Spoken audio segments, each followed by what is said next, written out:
You'll recall during the 2025 budget workshops, it was mentioned that maybe we could update the utility fund balances at a future study session. And so tonight is that future study session. I would like to point out that some of the numbers we're using in this presentation are not going to match the financial book that you received last week that was basically the 2025 budget.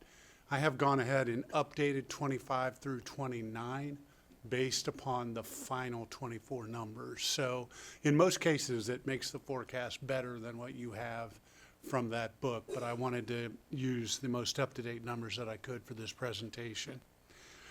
Tonight, as was mentioned, we'll be talking about our utility systems for water, sewer, and storms. So this will be including our operations, such as our payments to NAWA and Tri-Cities, but it will also be including our infrastructure, both above ground and underground for water, sewer, and storms. It will not include refuse, often referred to as utility as well, but it will not include refuse tonight. As always in your presentations, we have our policy goals, and certainly tonight's presentation reflects fiscal sustainability and infrastructure. So kind of summary of what we're going to do tonight is first I'm going to go over the 2022 presentation that resulted in the ordinance in 2022 that set the rate plan for the future. I'm also going to review that rate plan as well as then move into the updated fund balance projections or estimates through 2029. And then finally at the end we'll play a little bit of a what if game, which will basically, what would happen if we did X to the approved rates, so that you can see the dollar impact of that. So let's start with a quick recap of the 2022 presentation. First by starting of kind of defining for you what those systems are. And as you can see, we're providing water, wastewater, and storm protection and services to our 15,000 residents, as well as about 19,000 to 20,000 in daytime population. This includes 87 miles of water lines, 74 miles of sewer lines, and 79 miles of sewer lines. So obviously a quite extensive infrastructure that needs maintained and upgraded throughout the life of the infrastructure. We operate our utility systems in partnership really with two different agencies. The first being NAWA, which is the Northern Area Water Authority. Tip City and Vandalia are the members of that authority, and we're in a long-term joint venture agreement on that. The plant itself, the water plant itself, is operated by the Tip City employees, and the Vandalia operates essentially as the fiscal agent. We are billed for our usage, and currently the usage is fairly equal between Tip City and Vandalia. Plant capacity for water is not currently an issue at NAWA. And I want to point that out because that is not the same for Tri-Cities. The Tri-Cities Wastewater Authority is Huber Heights, Tip City, and Vandalia. Huber Heights is about 50%, Tip and Vandalia 25% each. Again, a governmental, intergovernmental joint venture agreement for those three agencies. TCA is run by the general manager, Danny Knife, and Veolia is the contractor for plant operations. So Veolia operates the plant and provides the staff under Danny's guidance. As I mentioned earlier, capacity is an immediate concern for the plant, and we're in the midst of a significant plant improvement project at TCA, or at Tri-Cities. So let's talk about wastewater. Back in 2022, we estimated that plant improvement to be about $88 million. A slide later will let you know that we're currently estimating that number at $120 million. We had about $19 million in storage expansion project, which is really two projects, a sewer line project and equalization tanks.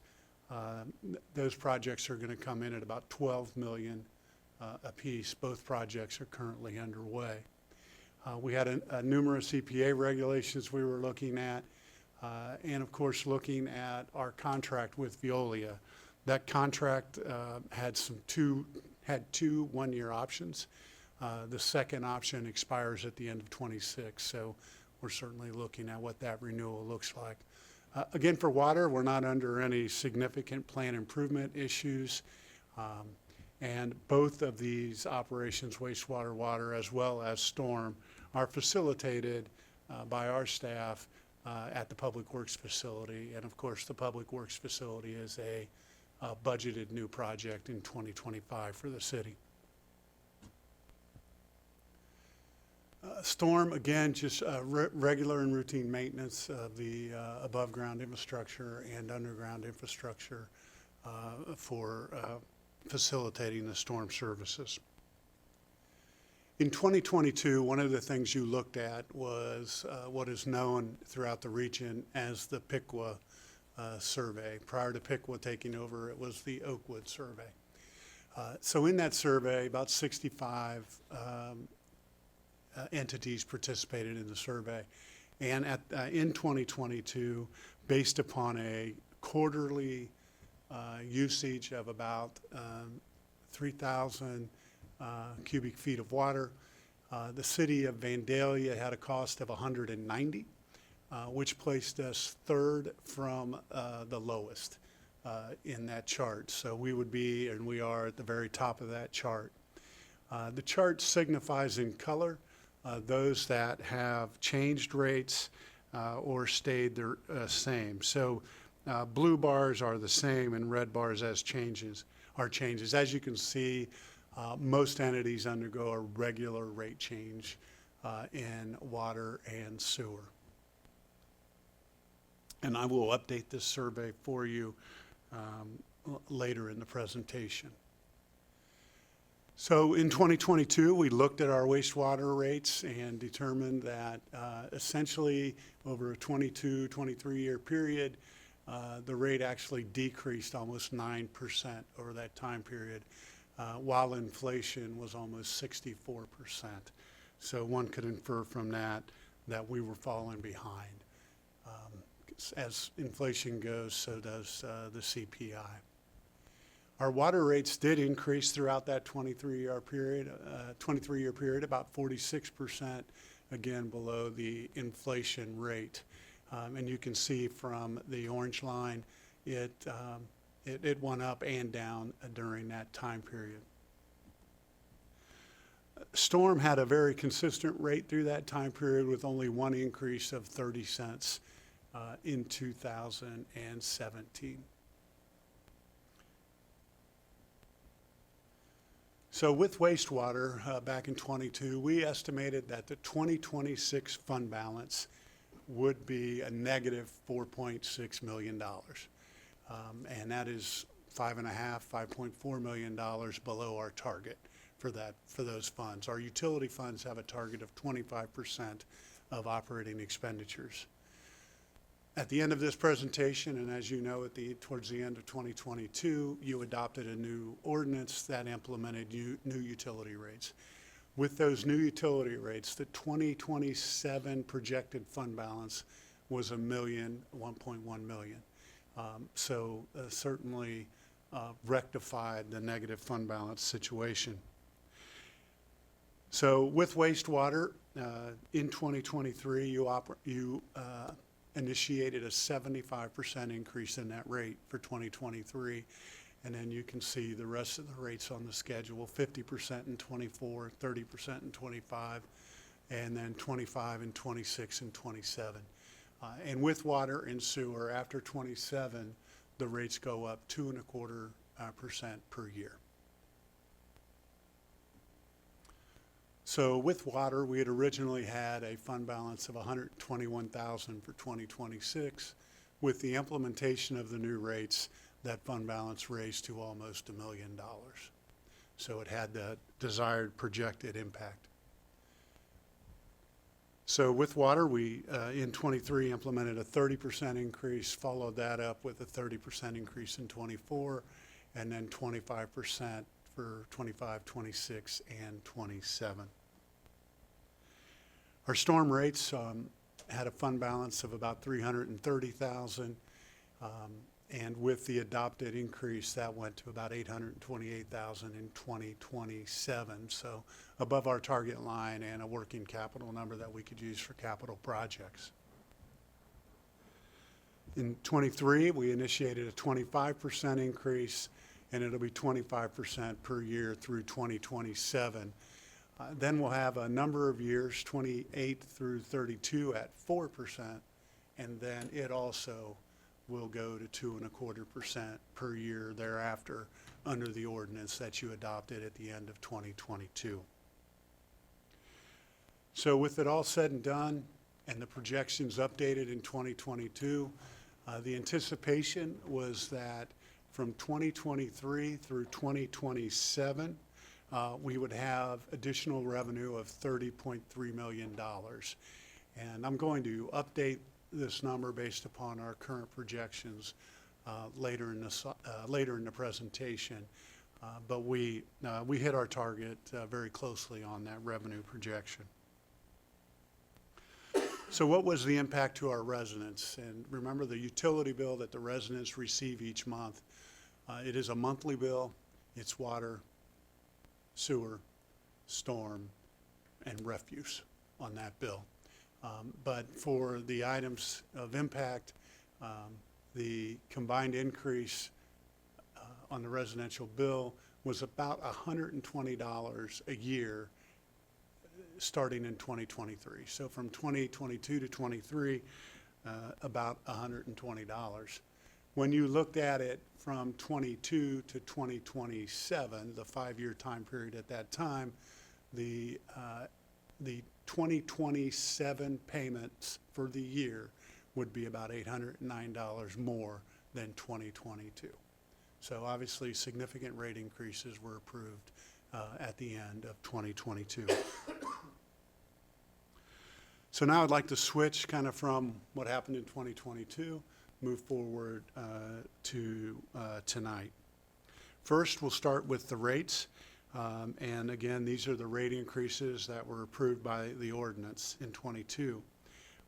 These rate increases were the rate increases that were determined to be necessary to meet the mandate of maintaining the utility system that we defined earlier. Now, of note, and in blue off on the right-hand margin, had we in 2000 decided that we were going to raise our rates annually at a set rate, had at that time, if we had raised our rates to 6% every year, the rate under that model would be the same as the rate we intend to have at the end of 2027. So it's about a 6% annual increase would get us to where we are now projected to be. To get to the rate where we're projected to be right now in 2025, it would have been a 4.6% increase all those years. So just wanted to give you some comparison of those rates under this chart. Our customer breakdown is very similar today as it was back in 2022. 31% of our customers have the lowest tier of service, which is 0 to 2,500 gallons per month. And then the second tier is the vast majority at 57%. So you can see in our first two tiers, we have about 88% of our customers. So let's talk about the customers in that first tier, the minimum charge users. So they're being essentially charged for 2,500 gallons of water. In 2022, they were paying an annual fee of about $285. In 2025, they will now be paying a fee of about $700 for minimum usage. When you apply it out to the 2029 rates, it'll be $1,146. So updating that slide that you had previously, you previously saw, we had $808 was the increase from 22 to 27. The increase from 22 to 29 is $862. Okay. Again, significant rate increases were incurred, and it obviously has an impact on the rates. This chart shows what your fee would be if you were at the highest level of that second tier of billing, so 7,500 gallons. So essentially what this chart says is 88% of our water customers are going to pay this amount or lower. Okay. So in this one, the scenario at the beginning of 2022 was $768 a year, and it's $3,300 at the end of 2029. So for that user, it's an increase of $2,500 a year.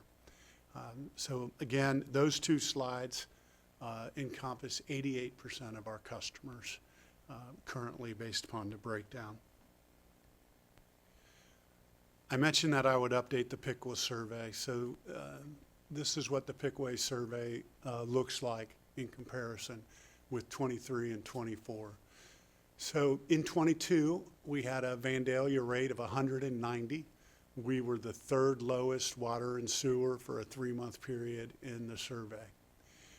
In 2023, after the rate increases, the cost rose to 281, and we became the 24th lowest out of 65, so right in that middle tier of the survey. Additional increases were incurred in 24. Our rate went to 391, and we are now 57th out of 66. So we've moved to that bottom sector of that chart that you saw earlier. For some comparison rates, I've included Montgomery County's rate, which Montgomery County not only handles unincorporated areas, but it also handles a number of communities in Montgomery County who don't have their own systems. And you can see their rate is 362 in 2022, and that was a recent increase. It was 340, and it is still at 362 through 2024. So it's about 7.4% lower than Vandalia's rate in 2024.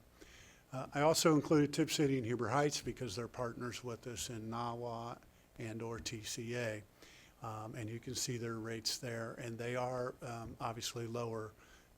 We started out lower than them, and now they are lower than we are. At this point, I'd like to talk a little bit about the impact of growth, whether it be growth in residential or growth in commercial. Growth does give us some flexibility, perhaps flexibility that, say, Huber Heights has given their current booming growth pattern. With growth comes additional revenue and certainly additional expenses for the usage of water and sewer. However, with growth also comes funding for some of our fixed costs that aren't impacted by their growth or usage of water and sewer. When you add residential units, we're adding capacity to increase our revenue and potentially our fund balance in these funds, just in water and sewer, for example. But also when you add residential growth, you add the possibility that we're growing our income tax base. If a new resident moves in from out of the area and they work in Vandalia, they're going to pay Vandalia tax. If they work in a township, they're going to pay Vandalia tax. So it gives us a possibility, not a given, of additional income tax dollars. When we bring in industry, whether it's warehouses or manufacturing or just offices, they bring in their users, and in many cases, especially manufacturers, they use a large set of those services, but they also bring in jobs and they bring in income tax. And while income tax doesn't go directly into these funds, what income tax does do is it allows us to make allocation decisions with our income tax. So for instance, if the funds for utilities aren't at a place where we need them for infrastructure improvements, it is okay to do those infrastructure improvements in our capital improvement funds that are funded by income tax or other sources. So with additional income tax dollars, it frees up your opportunity to make allocation decisions. Now, that being said, what we can't do is transfer money into the water and sewer funds, and we don't transfer money out of those funds. But you can allocate projects to a different fund than the water and sewer funds. And that's where the ability to utilize growth dollars and income tax comes into play. In 2024, Strand, which is a consulting firm, engineering firm, did a stormwater survey. Our 2024 stormwater rate at 360 is 12th lowest out of a population of 51 for that survey.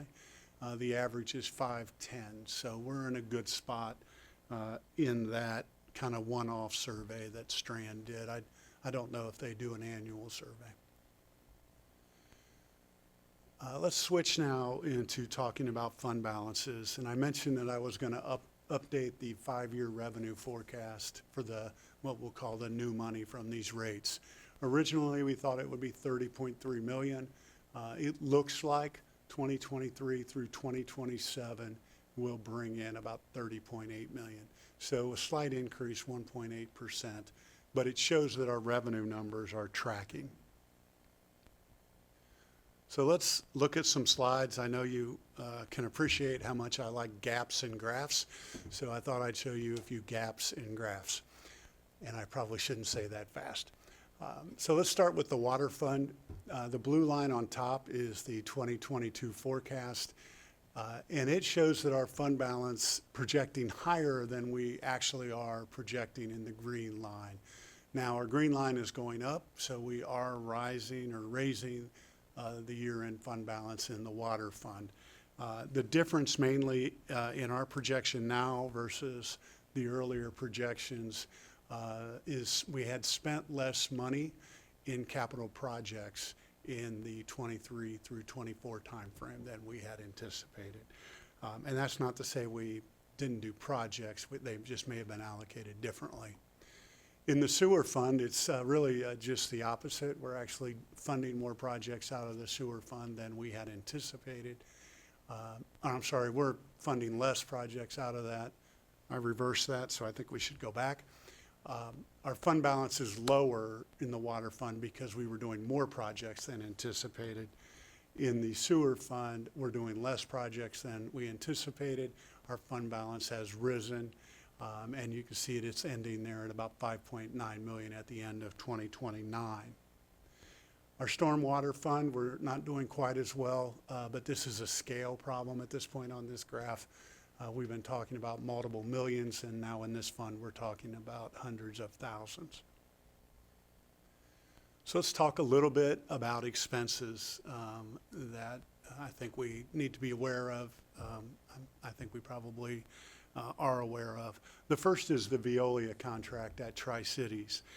As I mentioned, the last option expires at the end of 26. We're budgeted to pay them about $2.8 million in 2025. And that is based upon their new rate for 25, which was a 5% increase based upon a CPI adjustment. So that's what we're paying now. We're in the middle of a review process with Veolia, and when I say we, I mean the board and of TCA. The board is the three-member city managers are on that board. So we're currently in a process of discussion with Veolia, and one of the factors in that discussion is the fact that we're trying to estimate fees from Veolia without really knowing what exactly the final plant design is going to be. And that final plant design is underway now. So what we have suggested to Veolia is just sit tight, and once we have that final design, then they will be able to project better estimates and numbers for us so that we can have a contract discussion. Right now, the TCA fund balance is projected to be 5.7 million at the end of 2025. They do have significant projects underway. There's a $12 million equalization project which is underway and being constructed throughout the winter.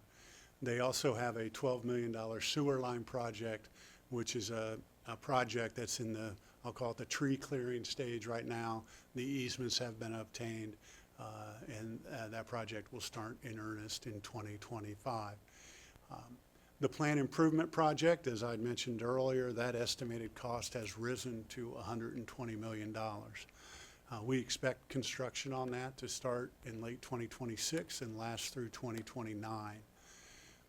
That process is that construction project is a construction manager at risk process.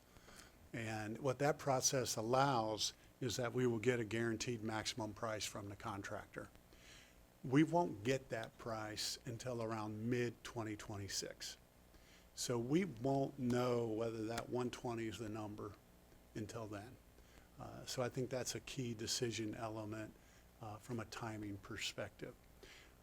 With the TCA plant and with NAWA as well, keep in mind both those plants are impacted by regulators. In both cases, really the Ohio EPA. So whatever they decide, we got to make sure that we meet those requirements. And oftentimes that means additional infrastructure or capital expenditures to ensure that our test results come back in compliance with Ohio EPA. The total budget for TCA in 2025, capital and operating, is about $10.6 million. As I mentioned, the City of Vandalia is a 25% partner in TCA. For our expenditures in our 5-year forecast for the City of Vandalia, we have incorporated the following. We had a 10% increase in our fees for 25 and 26. These are the fees we pay to TCA for our usage of the service. In 2027 and the years after, until an unknown date at this point, we're increasing those fees by 20%. We also have added some additional, and I'll call this assessment money, to protect ourselves against TCA coming to the city and saying, hey, we need this many more dollars. That has happened. We had about $524,000 in these assessments in 2021 and 22. We are projecting significant assessments in 27 and 29. And I will say that that was done at my urging during the budget process to protect ourselves again against what might happen. Figuring that there might be some significant assessments as we get closer to the end of the plant improvement project and TCA finalizes their debt payments and what is necessary from the communities to assist in the payments of those. Again, NAWA is operated by Tipp City. We're worried there or anticipating their routine capital maintenance projects. For instance, right now, we have an outfall line project that needs to be completed. They're going through that process now, hopeful for completion in 2026, and that'll be approximately $3 million. Their current fund balance is about $1.4 million. At Vandalia, we are estimating and budgeting for a 10% increase in fees for the foreseeable future. They have a budget of about $13.7 million in 2025.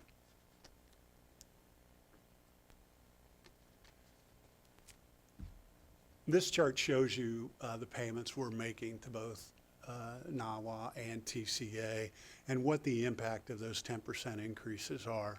So, for example, you can see that the 10% increase at NAWA is $165,000, $181,000, $199, and $219, and you can see it as it goes up. So 10% is a significant number in dollars. In TCA, that number gets amplified by the fact that it's going to 20% in the later years, which is essentially $400,000 and $500,000 per year. So again, significant increases at both of those operating agencies. Let's talk now a little bit about capital improvements. And I mentioned growth and the impact of additional income tax dollars. This sheet kind of shows that we have public works capital improvements. So public works is a code we use to identify those types of projects. Well, we have those types of projects in the street fund, the stormwater fund, the capital improvement fund, the police fire street fund, so the safe and secure fund, the OPWC funds, the facility improvement fund, and then the water and sewer funds.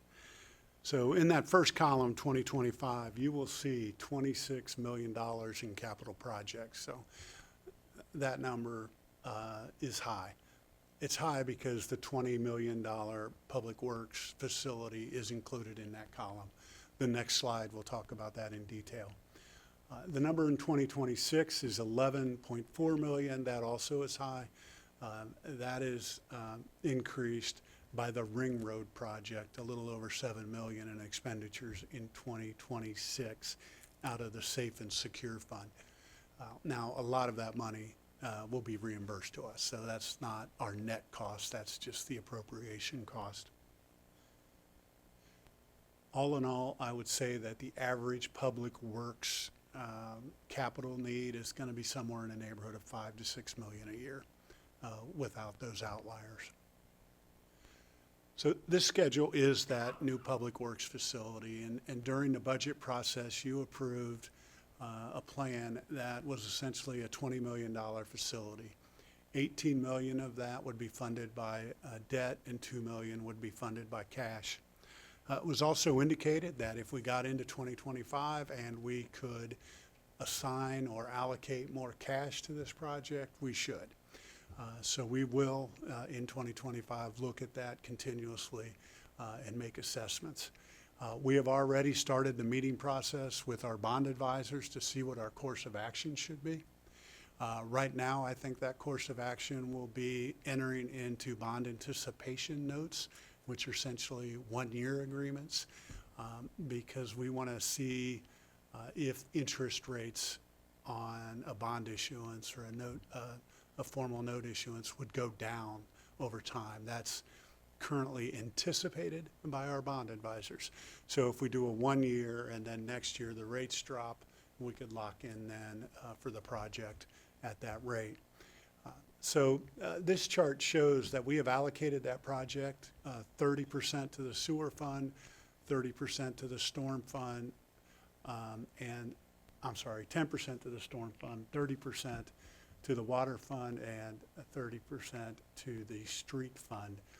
We have also allocated $500,000 in cash from the facilities improvement plan.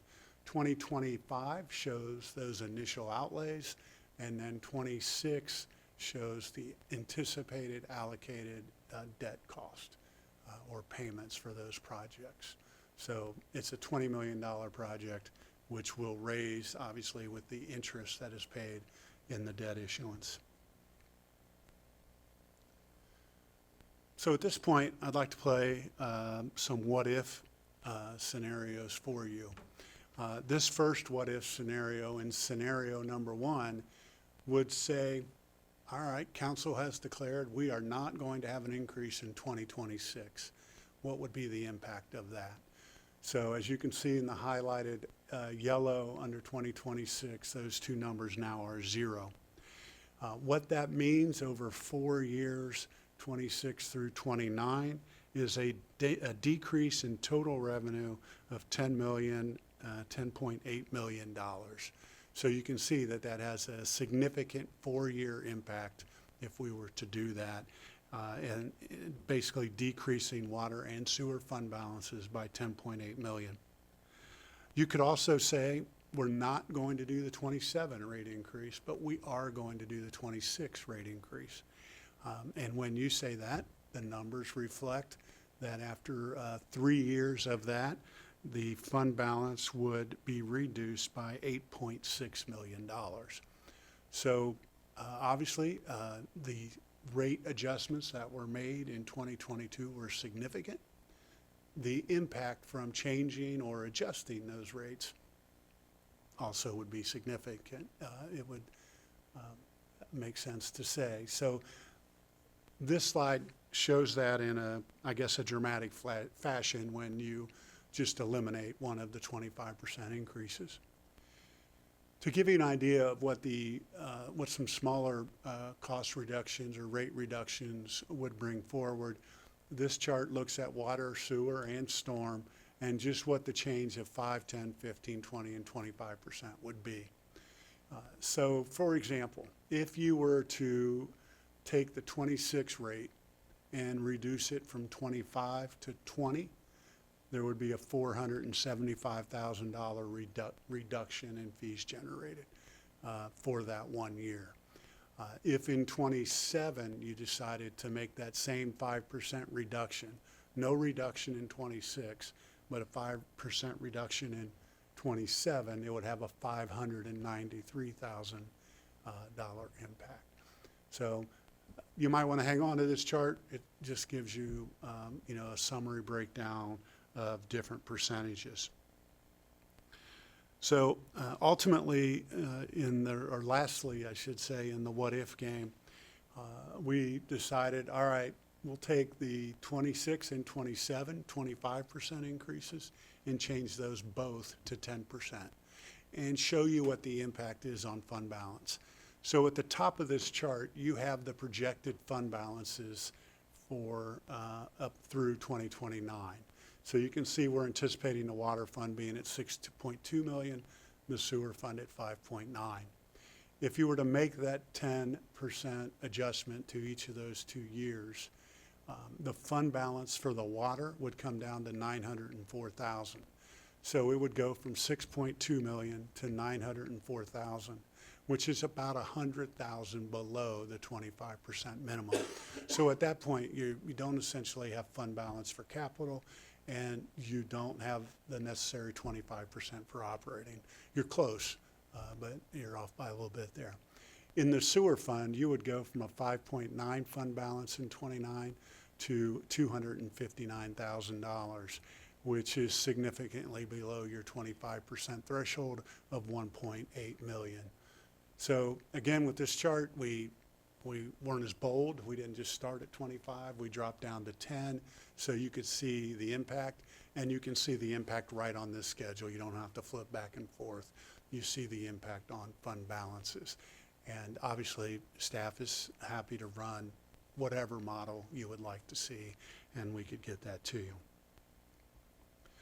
So I think this is my last slide before we jump into questions. I see some of you writing away feverishly, so hopefully I'll be able to answer them. You have some options. You can essentially do nothing, which would be to continue to operate under the 22 ordinance. You could adjust future rate increases, and you could do that by a new ordinance, so essentially replacing the ordinance that was adopted in 2022. Some of the timing and other considerations to take into account based upon this presentation would be that the CMAR price for the TCA Plan Improvement Project will not be available until the summer of 2026. The Public Works facility, we anticipate getting that final bid. It's in final design stages now until the summer of 2025. And then, as I mentioned earlier, I would assume about a $5 to $6 million infrastructure need for our utilities.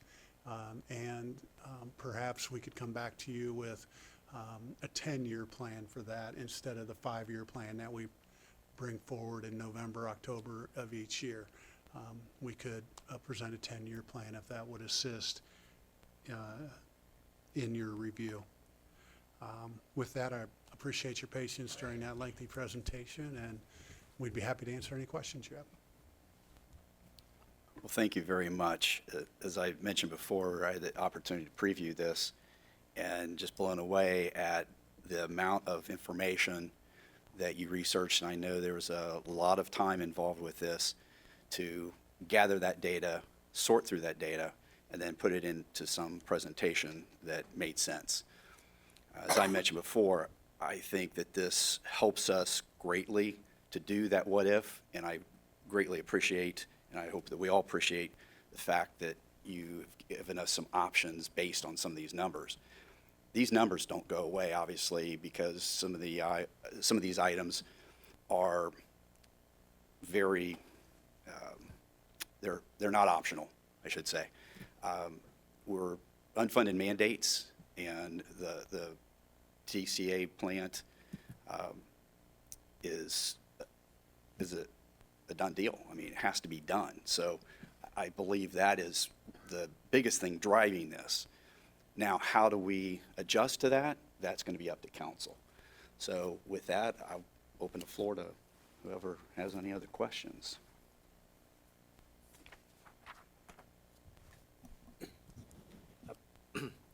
And it just occurred to me, and I haven't put a ton of thought into this, but relative to our population and TCA, our population is fairly static and is projected to be fairly static. We have been presented a couple of building opportunities, which are fine, but they're not going to dramatically affect our population.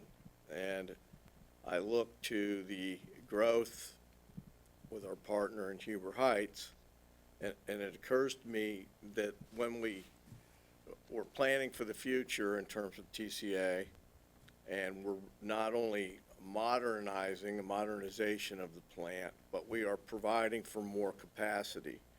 But it seems like the majority of that capacity is going to be used to serve another municipality, and if we're responsible for 25% of this modernization and this capacity, we'll ultimately not be using that extra capacity, but the other municipality.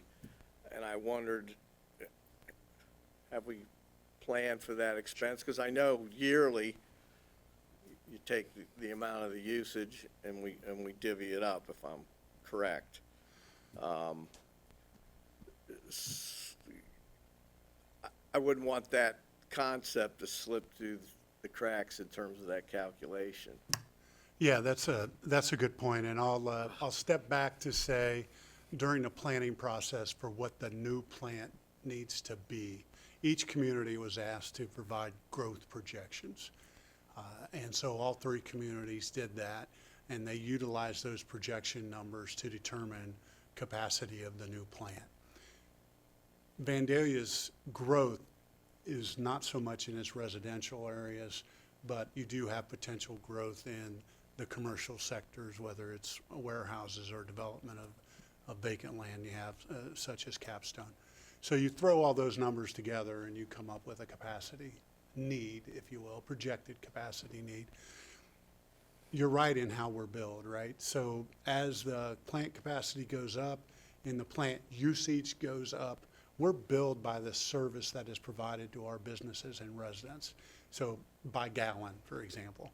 So if Huber Heights gallons usage goes way up compared to everybody else, our 25% might become 20% because of that. And then in the long-term analysis of that, our obligation on debt service is impacted by our percentage of usage. So if Huber Heights grows greater and we become less percentage, then we become less percentage of the obligation. Does that answer your question? Yes. Okay. Thank you. Hey, Mark, one thing you brought up, I'm trying to go back there real quick. I'm trying to remember which page it was on. I think it was on 20. Nope, wasn't 20. Well, it was close to 20. Anyways, so what residents are complaining about most now, and this is where my concern is, and what I'm hearing from them, is where their rate is not matching what we're telling them. And it's not, I don't think it's due to the meters changing, because it's not this minimum that's on here, and that's what I thought I was at. I was trying to find where it was saying the minimum.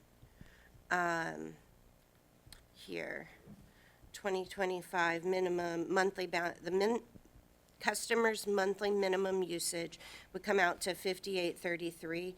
They're saying their monthlies are around $80.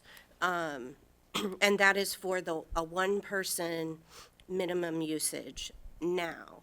And it's not the 58.33. And so, and then others are saying, for the 4 people, the top usage is, it looks like here it should be the 168, and they're paying 250 to 300, some of them. And they're not having leaks, and they're not having trouble. And so that's my concern, is where the inconsistency is. Sure.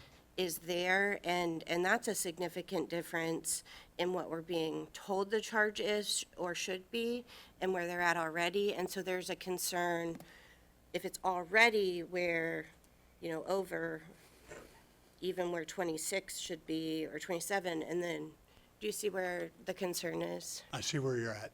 So back on this is the minimum usage chart, and you'll see in 25 that it's 58.33. Yes. So I grabbed an invoice from a minimum user, and the invoice matched the 58.33. Now, on top of the 58.33 will be the refuse charge, which I should have had in my head, but I don't. Like 17? So it's around $17 or $18. That would be added to the 58.33. Okay. There's also a $1.60 charge. That's a flat rate charge that would be added to that as well. When you add those up, you certainly get, it's an additional 28, so you're like $78 to $80 right there. And then you would do the same for the 7,500 gallon user. And again, I grabbed a 7,500 gallon user invoice to make sure it matched these charts. So if after all of that, they're still having concerns that they don't think they're being charged the right rate, call us. Have them call us with their invoice, share it with us, whatever, and we'll walk through it with them and see if there's a situation. We will have situations, not bad or good, just situations, when we put new meters in, which, as you know, we're going through a process to change out all the meters. That changes the service period for one point in time.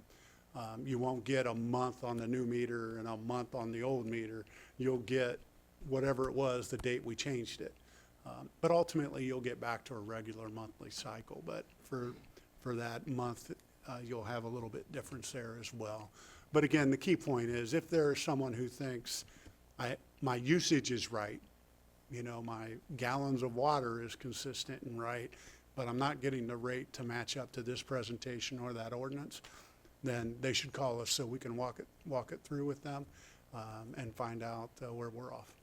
No, that's actually more helpful, because what I'm hearing is, and that was the missing piece, and you did explain that at the beginning, that there wasn't that included in here, is they're telling me for the one person lowest rate, they're paying roughly $80 a month, and that does seem, I understand we have a lot to pay for, but that is hard on people, for our lower income or single families and our elderly on fixed income. So, And you and bring up especially a good point that I forgot to bring up during the presentation.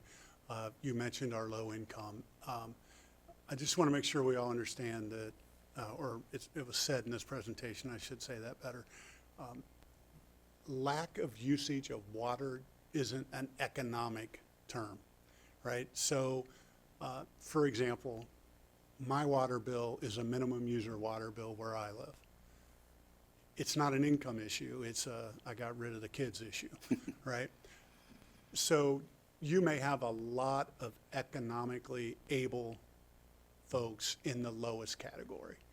You may have a lot of the economically challenged in the higher category because they have 3 or 4 kids and, you know, showers and toilets add up to water, right? Yeah, and clothes. Absolutely, yes. Okay, thank you for those answers. I You're appreciate welcome. you. My own thought on this one, since the initial rate increases were 25%, and then we went down to 225, could we run the numbers on how do we get to where we need to be, which we do need the income, by doing, maybe reducing to 10% over a longer period, and then down to 5% to get us to so it's not as large of a jump. Any thought on that? Yeah, so, Okay. one, we can do that for you, and any percentages you would like us to look at. We did run a model that I didn't present of 7.5% for, I believe it was 10 years, to get us to the same fund balance at the end of that 10 years that we would have been Okay. under these current numbers. Okay.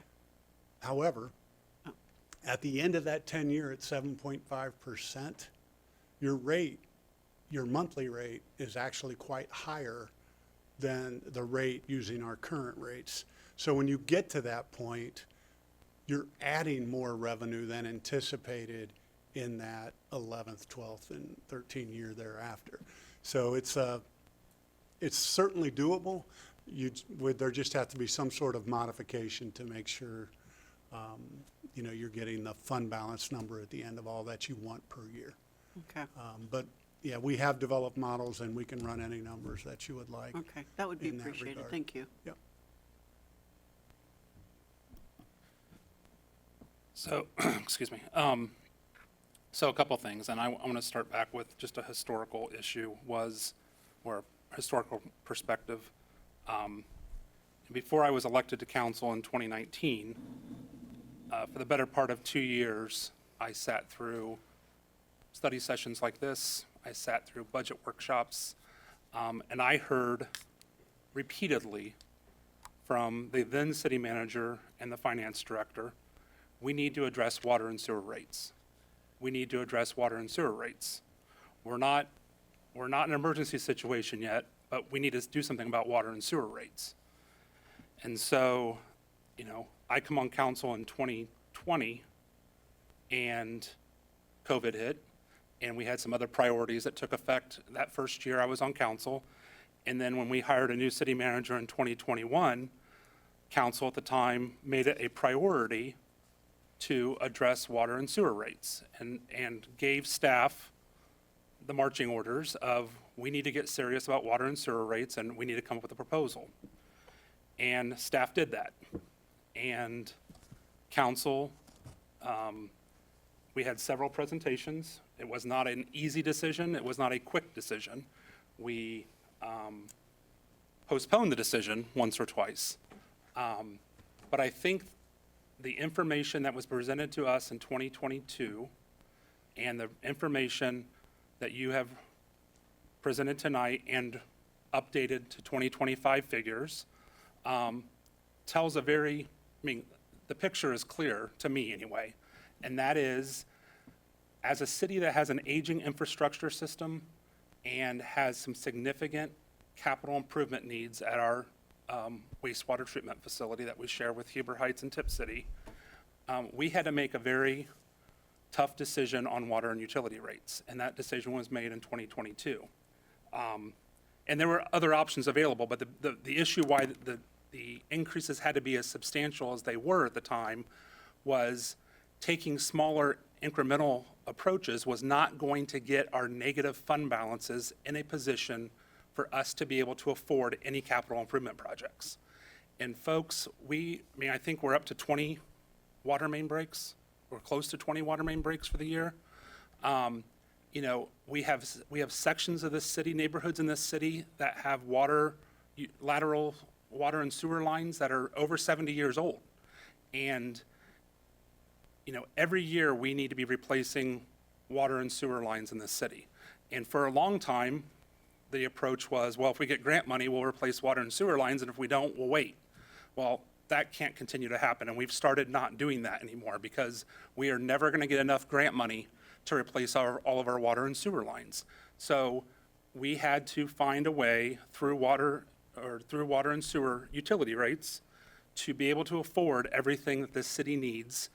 And these aren't luxury items. These are things that we need to maintain a safe water and sewer system for our residents.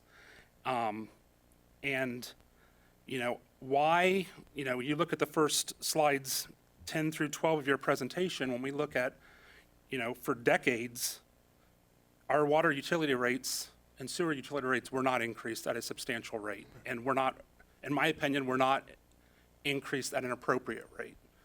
And had they been, you know, you have it on slide 24, had they been increased at 6% a year for 27 years, we would be where we need to be in 2027, but that didn't happen.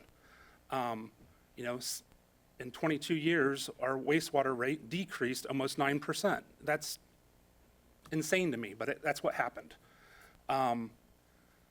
So I appreciate all the work that Mr. Schwederman and staff have done to where we're at right now and providing us this information.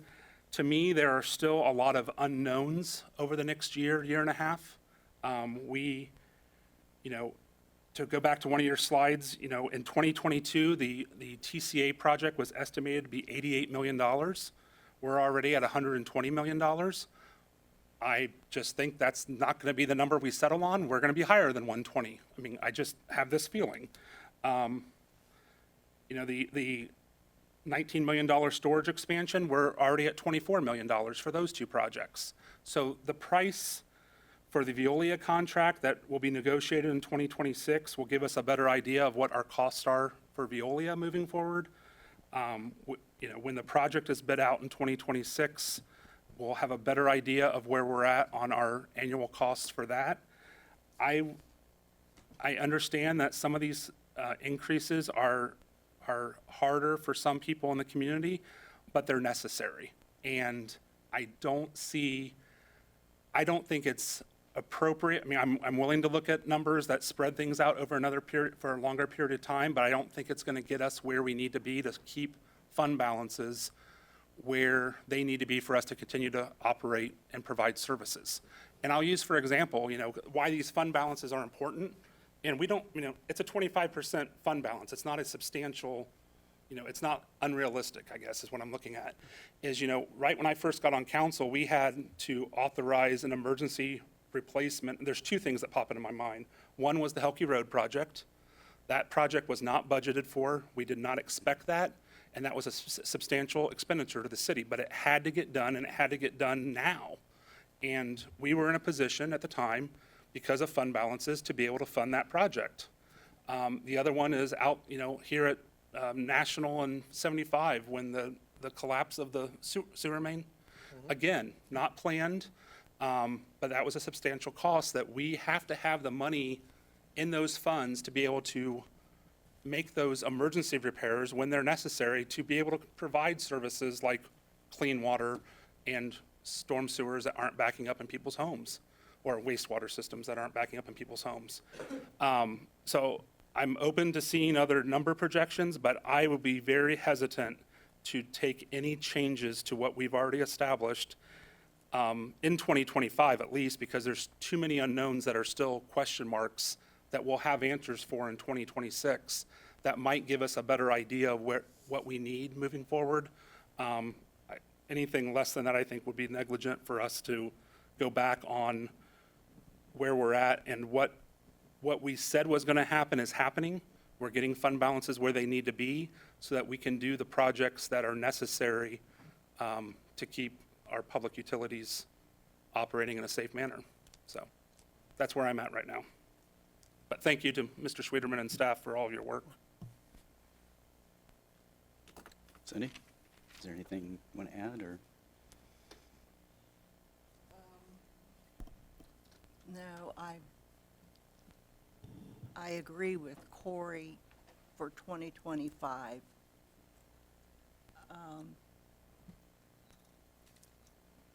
But I don't know, well, like he says, we don't know what's going to happen after that. So 2025 is here, the increases have been done. Can we keep these what-if calculations and come back to them? Absolutely. Has been mentioned, obviously, there are certain things that are going to happen in the future. When they happen, we'll have more definitive numbers. We can play what if then, or you can decide to play what if now, and we can run any number of scenarios for you to show you the impact on fund balance. And, I think that would be a helpful tool if you desire it. We already have one suggestion of, flattening the rates out for a longer period of time. So take away the 2.25 and and the 25s and go to a more consistent number of, say, 7.5% or 10% for a larger number of years. And we can certainly do that. But I our- did just have one more request. Sorry, Cindy, go ahead. That's all right. But our costs during that period of time are going to increase also. Yes. You'd mentioned the increase from 88 to 120 million, which is $32 million in 4 years. Can you provide us, or somebody provide us, whoever that is, with, I know in general costs go up, but that is a lot of money, $32 million to go up for 4 years. Can somebody send us a report of what those costs were and what has changed in those Yeah. 4 years? We can send you something. I would certainly just summarize it by saying that in 2022, we did not have the information that we have today. And by we, I mean TCA. So they have gone through a pre-design process and are now in the final design process. And as they went through those processes, they identify what the new plant's going to look like. In September of 2022, that project wasn't defined to the level of specificity that it is today. So we have a much better picture today. Because we have a much better picture, we have a better idea of what the cost is. And I say that with certainty of what I know right now. They're still in that final design stage. That CMAR number that comes back in the middle of 2026 could be a different number. Could be higher, could be lower, but it is still an uncertain number. But we certainly have more information on that project today than we had in 2022. It does make it very hard when we're trying to make plans for our citizens, and numbers like that keep Sure. coming off. I mean, that's a big number to change, and then we have budget increases, and we have contract requests, and all these things coming in, of more money being asked of us. And I do understand things come off, different, but that's a lot of money to be off, and so I would really expect, and I understand when you're saying today, but, as forecasting goes and people come up with, I do estimating, every day for a living, and that's a big number to come off of and come up with, trying to just justify that to people. I would, like to know a little bit more, maybe keeping us informed as that number increases instead of 4 years later. Yeah, and I guess. think now you get the approved TCA minutes at the end of each month, so Yeah. it's about 30 days in arrears, but we'll continue to do that, read through those minutes. It talks about the project, and then we'll work with TCA to kind of give you the current breakdown That of would- the anticipated cost. Yeah, I do appreciate those, Sure. because I do read those. Thank you, Mark. Okay, I think going forward, it's going to come down to what is the desirable or desired needed balance to carry, the right number to carry, based on the forecast. And that's something I'm glad to hear some of those perhaps numbers get fine-tuned. However, I agree, I don't know that they're going to change dramatically. But I believe that perhaps we can, at least we are looking at it and see where we can trim a little bit, if it is possible, to give some relief. But we know that these are fixed costs, and they're just going to continue to go up. It's unfortunate that we had to do such a big jump and bump to get where we need to get and to stay on course. I agree that our infrastructure is aging, and this was always needed. It's just unfortunate timing that we had to do it in big lumps and a big jump.